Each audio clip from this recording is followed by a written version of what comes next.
Oh man, so this right here is where it all started. This is 100 Mardick Road. My upbringing right here, Southside. R.I.P. to my grandma, Quincy Lee White. Her house owned. I grew up right here. When I was a kid, I was scaling these walls right here, thinking I was gonna be a spy when I got older. Me and my friends would scale these walls right here. We played right here, like this is my upbringing. My little room is right up there in that top part. And this is where I grew up at. This is 100 Mardick Road, Mardick and Launchmont right here. Born and raised, man. It was a humbling experience because a lot of stuff was going down around here. And I can definitely give a praise and shout out to my family for kind of trying to keep me away from it all. Because when I say it went down out here, like it went down. So I'm just really appreciative of these upbringings here. My friends was across the street and through that alley down that way. The Andersons was right there. Like all of us grew up here. Curtis and TJ, my best friends, was right there in the house. And right down the street, directly down the street is Midlothian Village. Those of y'all that know Richmond and know Southside, Midlothian Village was always a little rough.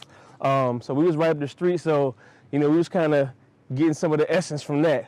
But we was all family out here, and my family, the Whites, we owned my grandfather and my grandmother, Billy White and Quincy Lee White, owned Billy Seafood, and they taught me about entrepreneurship early.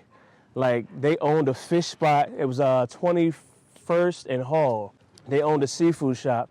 And they employed the community. So it's crazy because like now being in this day and time, we're all about entrepreneurship. That was actually happening early on. I just didn't know it. I was a kid. And we were in the shop, in the fish shop, and they were employing people that were like considered unemployable. Like some of the drunks, like they called them winos back then. Like they was employing them and getting them a job, getting them a steady paycheck. And I didn't understand it at the time. I was even complaining like, why are you employing these people? Because I looked at them like they weren't, they were unemployable, but I didn't know that it was a sense of community, it was a sense of village. And I should have known that from all these neighbors around here was all like family. Like when they left, my neighbors would bring me in, they would tell on me if I was acting up, and that was the same that he was trying to do in Billy Seafood. If any of y'all from Southside or know Southside RVA, Billy Seafood was like the #1 fish spot, and I was there every day with all of my family. So it was family oriented, just like this neighborhood, and it was community and village oriented. So I want to take y'all through real quick. So right here, like I said, this is 100 Mardick Road, Southside. This is where like 4th of July, like we had big firework festivities right here. Like every year, my mom, my grandma, all my friends would come out and we'd buy tons of fireworks and we'd set them off right here in the driveway. And everybody, I don't even want to start shouting names, man, but everybody that's from around here, all the people that was my age, the kids back then would come over here. We'd all be right here watching the fireworks. This is where it all came down. Like me, my grandma, and my people would sit out here underneath the shed. When I was a kid, I was climbing up on this roof right here. Like it brings back a bunch of memories being here. From being a kid, making my little forts and tree forts all through here. Like this is my upbringing here. And when I look back at it, like it's just crazy because I wouldn't have known that I'd be able to get to the point where I do all the things that I do now, from being a social entrepreneur, author, playwright, like all those things. Like none of that stuff was really on the mind back then. It was more so just about family back then. But as I moved through, like, as I told y'all, like going down the street here is Midlothian Village. And I'm not even gonna play like I was hanging in Midlothian Village or from there, because mama told me you better not go to Midlothian Village, you know what I'm saying? So I had people in there, but that wasn't where I hung. But like I said, we all was family out here. But all these was my people. Like this is one of my best friends. At the time, his name was Terrell Anderson. God bless, he passed away. The Andersons, my people. Shout out Calvin and Anthony. And I was just here every day. I was between these houses every day. My best friend's house was right there, Curtis and TJ. And like all these alleys, like I don't see too many areas right there that have an alley where people be playing at. But back then, we all hung in all these alleys through here. So this is my upbringing right here, pardon me. Documentary. Documentary on the city? Nah, it's on me. What are you doing? Yeah, we shooting right now, though. Okay, what y'all You the people waiting, man. Go. what you running for? Huh? What kind of position you running for in the state? I ain't running for no position. That man wants you to Just go. doing a documentary on you. Yes, sir. That man wants you to go. You in this video. You didn't understand that. Man. That costs money. Man, Hope y'all got that, because it's so real. I hope y'all got that. What was unique about my situation was I was with my mom, and my mom always had me over here in my grandma's house, right here. The person I knew was my dad. He went by Lopez. He lived on the other side of town, so I was between here and West End all the time. And what I didn't know was like, that was writing my story. I had no idea at the time, but like later on as I got into my teenage years, my mom sat me down and was like, I want to tell you something. And she was like, your father is not your biological father. Like just on like a random Monday, like my mom said that and hit me with that joint. And it blew me away for a minute because the guy that she's talking about named Lopez, like for 16 straight years, he was all I knew as a father. But here's the thing, he was locked up. So my dad was locked up straight my whole life, 16 years. Like, that's straight, it was off and on, but he was like a habitual offender. So he'd go out, come back in, go out, come back in. So I still say I dealt with fatherlessness because he wasn't there consistently. He was always in and out of jail, things like that. And it was my mom, my grandma, my aunt, and my grandfather holding me down right out here, 100 Mardick Road in this area. So where we're heading down right here was my street. I had to walk to my bus stop every day. We're not gonna walk all the way down there, but as we get down there, it was right by the church down the end of the street, and I walked down there every day. That was my bus stop, and the crazy thing is, my school that I went to was John B. Carey, which was in the West End. And so, as I was getting older, like, and thinking about the fact of fatherlessness, like, I knew who my father was, or so I thought I did, but he was locked up. So when mom tells me at 16 that he's not my father, it changed the whole game for me. Like, it let me know that, like, I had been, like, involved in a big family secret. And that ain't really sit well with me at all. Like, and just thinking about it, like, that really bothered me. Like, that's when I started, like, getting into trouble, like, stealing and just misusing people's trust for me. Like, I was getting into a lot of different things. And I know that it's attributed to just the lie that I felt like I had been living the whole time. And what a lot of people don't know, is that the name that I bear, like, everybody around here knows me as, what y'all?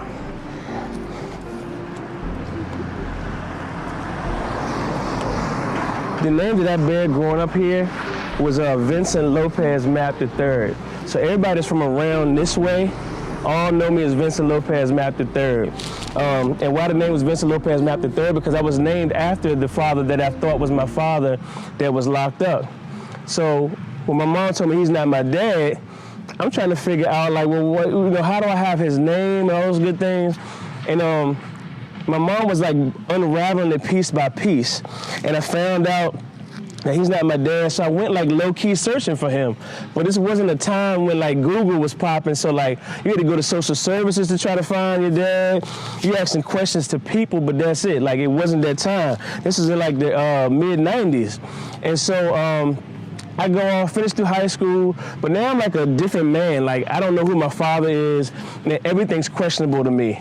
And I'm here, and I'm here between Southside, between West End. I'm visiting this family, the last name Mapp, that I'm thinking is my family, but now I don't feel like they're my family, they're not my blood. So I started to not even come around as much in the West End. I just stayed over here in this area where I knew. Also, my mom moved to Chesterfield, and so I'm back and forth between Chesterfield and Southside. And my sense of connectivity and connection was here in Southside. So my mom's compromise to me was that she'll bring me here every day, even if I go to school out there. So I still had all my friends here in Richmond and was trying to make new friends in Chesterfield. And I'm back and forth between Chesterfield and Richmond.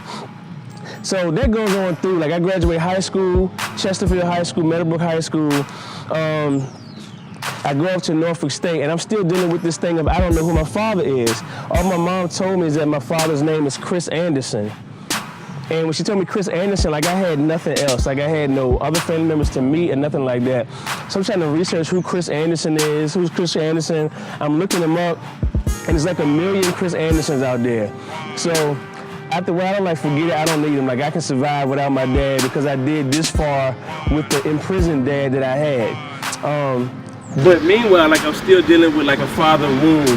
And so when I turned 21, and I'm about to graduate Norfolk State, I'm sitting there, this thing is killing me that I'm carrying this man's last name, Mapp, Vincent Lopez Mapp III, and he's not my dad.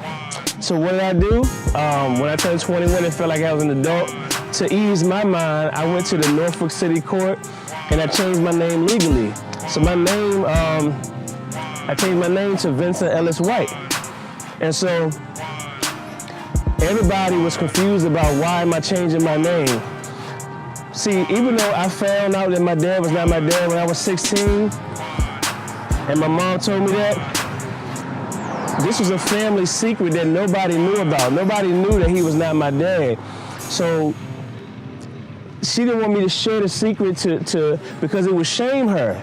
And as y'all know, man, a lot of black people, African Americans, deal with keeping family secrets inside instead of being transparent.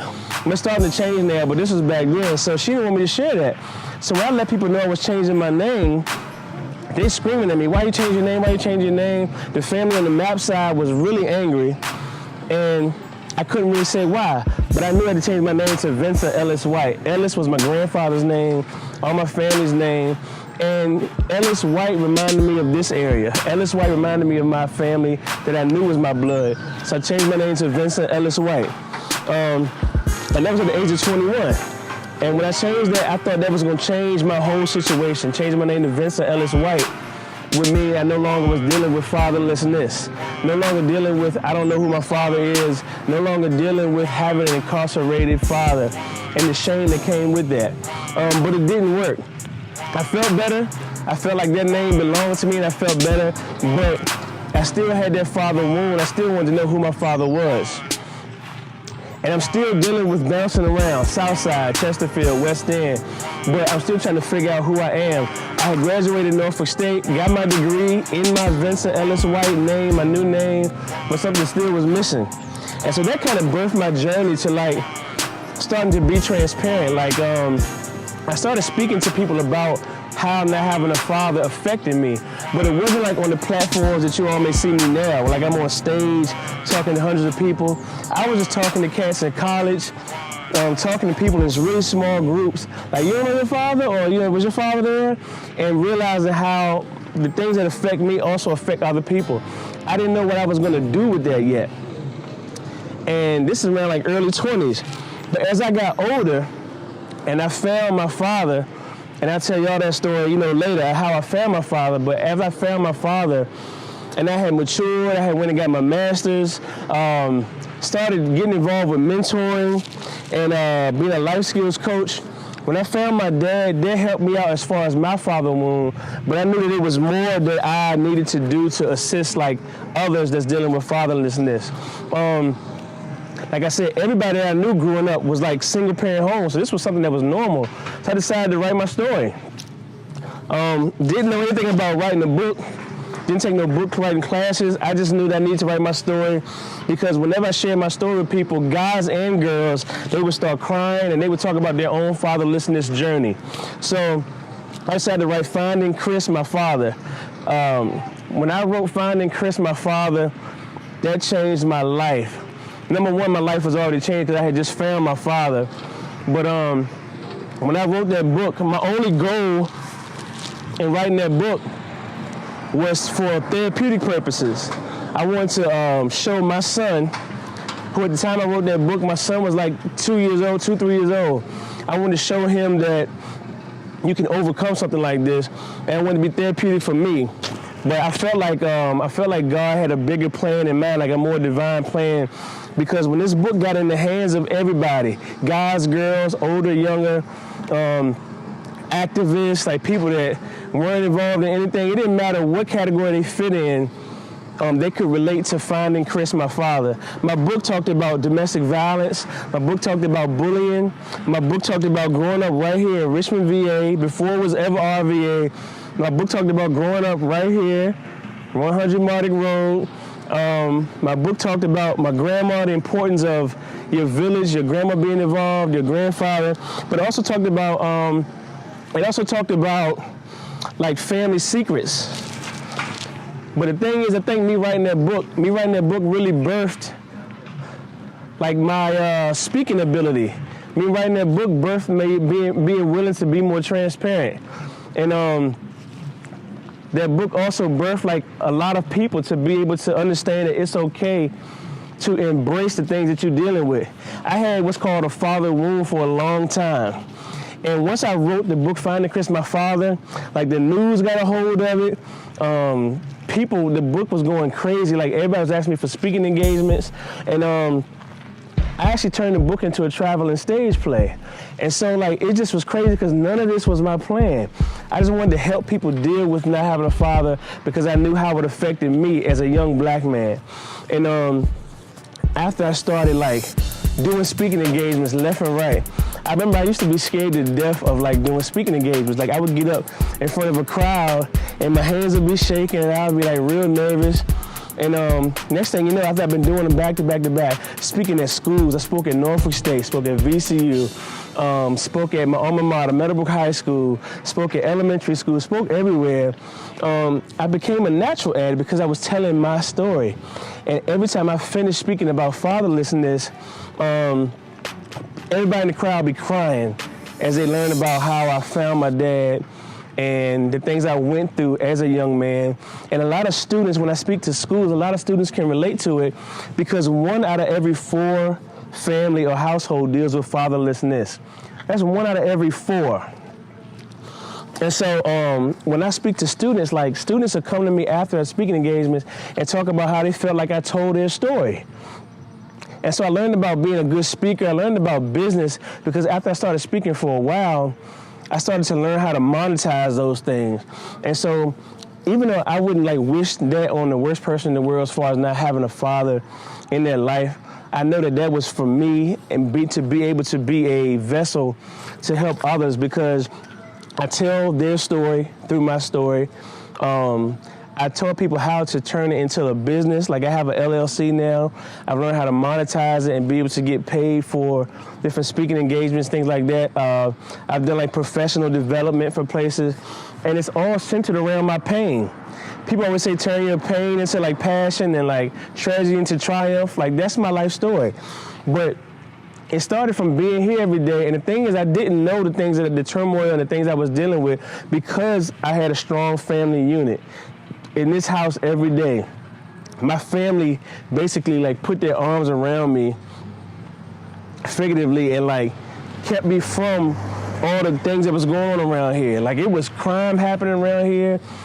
It was just crazy stuff happening around here that I really didn't have to get involved with because of my family being around here. I had no idea that I'd turn into later on being everything from like I guess people say our ancestors' wildest dreams, like an entrepreneur, like, you know, a businessman, playwright, an author, you know, just an activist, things that a community, you know, consultant, things that I do now. I had no idea that that was coming. It's not like that was on my list of what I want to become. But the most important thing that I became is not just a father, but a great father. And thinking about that, like, I had no role model to look up to or to emulate. The only male that was consistent in my life was my grandfather, Ellis Billy White, that owned Billy Seafood that I talked about earlier. And even though he was the only male in my life, like he was much older, had some health challenges. And I learned from afar, like I watched him be a businessman. I watched him as a well-respected person in the community. So I did learn those things, but as far as like hand-on direct fatherhood, I didn't have that. I didn't have anybody that like, you sat me down and taught me different things that your father teach you. So all I had was a strong mother and grandmother, but that was it. My mom put me in programs, which these things are very important. She put me in programs like Boys and Girls Club. She put me in martial arts world. I mean, not martial arts world. She put me in, my mom put me in Dong's Karate, Boys and Girls Club, all types of camps, Camp Thunderbird, Camp Little Hawk. Like, she put me in all those things to put me around other young men and other, like, positive males. But I had no fatherhood, no father role models, anything like that. So people say people like to say you can only be a good father by, having something to emulate, something to mock. But I don't think that's so. I think that puts you in a sink or swim mentality. Like, my thing is, I had no role model, but I had a son coming when I was 25. And my son, Jordan Ellis White, was born. And when he was born, I said to myself, okay, it's either I be like the father that I knew, which was like incarcerated and not around. I be like the father that I didn't know, that I was still searching for at the time, which means like absent because, I didn't know where he was. Or I can figure out how to be a great father. I can look back on the things that I dealt with, the emotions, the anger, the confusion, the abandonment that I dealt with in regards to not having a father there. And I can say, I don't want my son, Jordan, to ever have to deal with that. And that's what I did. Growing up here, even though I didn't have a father like in their home, like I learned about what love was. Like, my family like loved me to death. And I just knew, if anything, even if I'm gonna make a lot of mistakes because I don't know anything about being a father, I know I can surround my son with love. I can wrap my arms around my son with love, and that's what I did. And I ended up becoming a great father. And not only that, I really think that growing up here and growing up in Chesterfield and growing up in West End, and dealing with fatherlessness and an incarcerated father, visiting him once or twice a week, because I was visiting him, going to jail, prison, visiting the guy I knew as my father, Lopez. My mom told me that he was in school. So for the earlier part of my life, I thought my father was in school. And it took me to later on, I was like a little naive kid. It took me to later on to find out that he was not in school, he was in prison.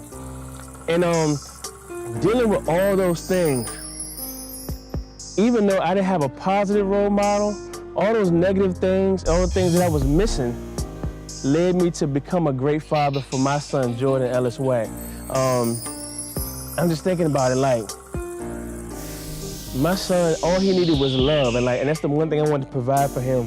And he needed somebody that could be there hands-on, because no matter what I was dealing with, I never had nobody that was hands-on. And so the first thing I knew I needed was to be present. Always been present with my son. I knew my son needed love. And so it made me become a great father. I knew what I did not want him to experience. And so to the fathers out there that may be watching this, whether you're absentee father, whether you're in and whether you're out of your child's life, my first thing I want to tell you is just find a way to be present. And I don't want to hear, well, baby mama this, the mother that. When I tell you, it's a way to be present. You just got to be present and show you care and show you love them.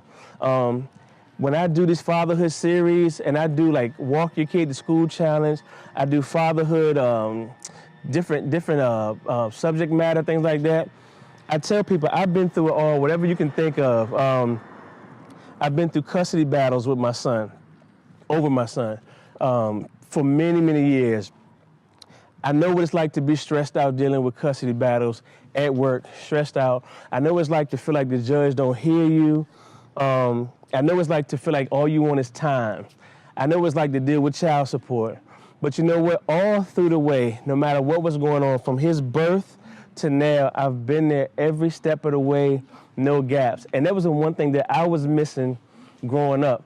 And so even though your situation may be grim, or you may be confused or stressed out, just know that you can turn what was bad into something that was meant for good, because I feel like my purpose was to be able to share testimony and speak to those that's dealing with rough and tough times.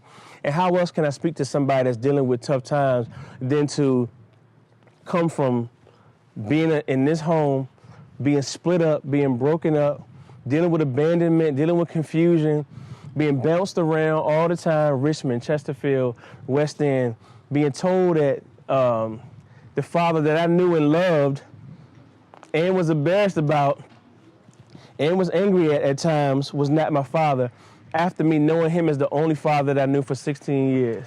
How else can I speak to somebody that's dealing with a struggle similar to mine than to find my father after 27 years, after have to learn how to love a man that I didn't even know, have to find a whole new family and get to know them and people that I didn't even know.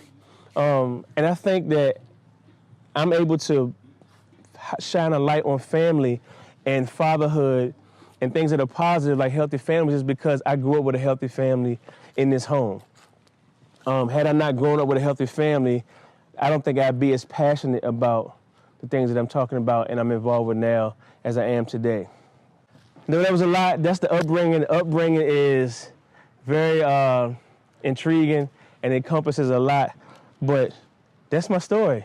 Southside, 100 Mardick Road, Chesterfield, West End, knew my parents, didn't know my parents, jail, incarceration, father at 25, great father, no matter what the adversities and situations are, and become a businessman, successful businessman, have a master's degree, have a bunch of different, just amazing things going on, and I'm reaching people. And my favorite quote I like to say is, go where you can be the most impactful.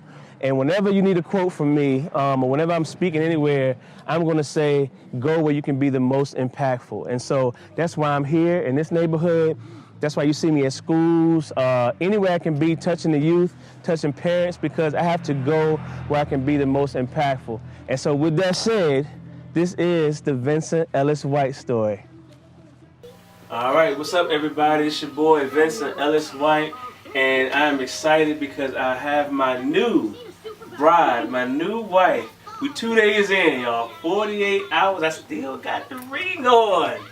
So we just got married on Sunday, November 25th, which is also her birthday. Had a beautiful wedding at Dory Park. And I'm excited, man, starting this next part of the journey. So this is Angela, used to be Derek Hop, but now it's Angela White. And this is my new daughter, Crystal, aka K Diddle. So I want to introduce them to the world. And yeah, talk to the people. How you feeling? I'm feeling good. Okay. I'm Angela White. Show the ring, please. Thank you. Show the ring. All right, now. Let's go. Angela White now. We've been together 4 years, 2 days in on the married club, and so far. As usual, we're ripping and running as always. So we've been ripping and running with all the stuff that he does throughout the community, plus hold down a 9 to 5, and we're running behind the kids. And Crystal with her business, Jay with his music, and she just shot the CW today. So we on our grind as usual. It's just what we do. Tomorrow heading out to the honeymoon, going to Miami, and then we hitting the cruise to Cozumel. So I'm very, very excited. But I'm overjoyed. I'm happy and blessed to marry my best friend. He has taken on my daughter like she's his own from day one. And everything's great. Here's a tough one here. Crystal. What you want to say about Mr. Vincent? What you want to say to the people? You are nice. Speak to the camera. Talk to the people. Let's speak up. You're nice. I don't really know what to say. You got about 4 years with me. Think about something. Don't twist the cord. Okay. Any fun times? Anything you can think about? Any memories you can think about? It was fun when Mr. Vincent invited me to be on his TV show, like earlier this year. You tried to do it at 2nd Street. Y'all hit the pavement, didn't y'all? And then at the 2nd Street Festival, he helped push my business, and we went outside, and people started buying a lot more, and they were when we were inside. You remember we was dancing at the back to school night? That was funny. That was actually kind of fun. That kept spinning you so much you got dizzy? Yeah, I got very dizzy. Very dizzy. That's all you got from me, huh? Yeah. And by the way, my son Jordan's not here. He's in school right now, so we're going to get Jordan, of course. We are a beautiful blended family. Angie came with a daughter, I came with a son, and I know some people have a tough times when they bring families together, but fortunately, and by the grace of God, when we came together 4 years ago, the kids hit off immediately. They became like brother and sister right away. You know, my son being 12, being older, like he's been able to kind of, you know, look after her and protect her like a big brother should. You know, they play and joke, play Legos, laugh all day. And I'm just really thankful for that, because I talk to a lot of people that have blended families, because that's pretty much the norm now. And a lot of people just, you know, struggle in that area. So just been blessed to be able to. When they don't see each other for a long time. Yeah. Yeah. They miss each other. And you know, and we both co-parent, to be clear. So I mean, you know, my son is here with me 1 week on and 1 week off. He's with his mom, and you know, Crystal's with her dad every other weekend. So like we're dealing with scheduling. Like we got to make sure our calendars is tight. Like she said earlier, Crystal, we started her new business in June. I helped get the LLC and make sure we get all that stuff, the business part taken care of. Crystal and her mom been in the kitchen cooking. They've been booked event after event after event. I've been taking my son Jordan to the studio to do music. My son Jordan's been helping me host my community events since he was about 2-3 years old. And now he's kind of coming to his own now. So it's just exciting to see the kids moving, to see what they're going to do with Diddle's Treat. And now we just got married. We're about to elevate everything. So just wanted y'all to see a day in the life of Vinny Blanco, Vincent Ellis wife.